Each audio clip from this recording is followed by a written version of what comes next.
Hi, my name's Roger. Thanks for joining us on what we're calling Countdown to a New Day of Hope. Obviously that hope being making reference to Easter Sunday. We thought about Palm Sunday over the weekend, thought about Monday where Jesus was turning over the tables and the chairs in the temple. Did he have an anger issue? No, such a thing as righteous anger. We thought yesterday about the different stories that Jesus was telling, but also the question that he was asked about what the greatest commandment was, and then beyond that as well, the different things that he was mentioning about signs of the end, and we need to be ready. But even during such times, how we maybe don't need to be overly concerned if we've got to trust in him really, and are anticipating what may well be round the corner. Well, what about Wednesday? That Wednesday of what's called Holy Week. Well, what happened? Well, basically nothing at all.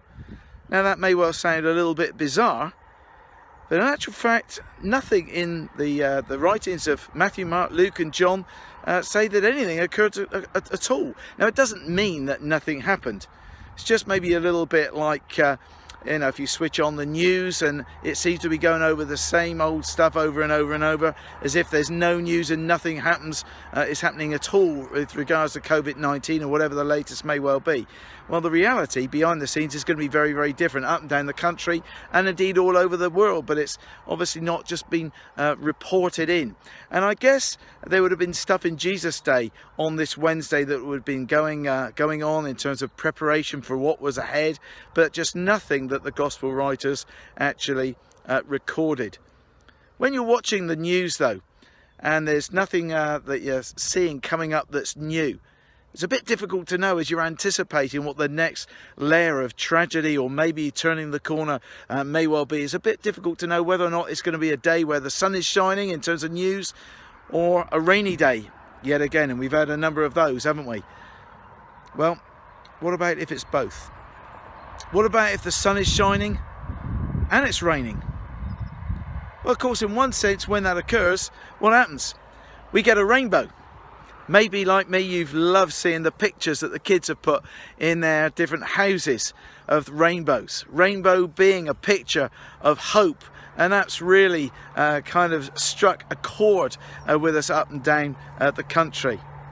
Of course, different other organisations may well use the rainbow as one of their own kind of symbols of hope. But who actually got it first? Where did that symbol first come from? Well, in actual fact, if you read the first book in the Bible and you get to chapter 9, Genesis chapter 9, you'll see that actually God got there first. That sign of a rainbow was a sign of hope way back then. It's just after the flood, and as life was settling down, and God looked at his world and looked at his people, he put the rainbow in the clouds. And he said these words, "I have set my rainbow in the clouds." That's the words of God. He got there first. It was his idea, his initiative, to have the rainbow as a sign of hope. That rainbow spoke of hope, it spoke of a promise, and it spoke of relationship. Relationship between him and the likes of you and me. That he was longing would always be a love relationship. Next time you see a rainbow and you think of the hope that you hope is around the corner, please remember that ultimately true hope is to be found in the one who gave us the rainbow in the first place. Thanks for watching in. Thursday tomorrow. Wonder what we're going to see that's going to be occurring then.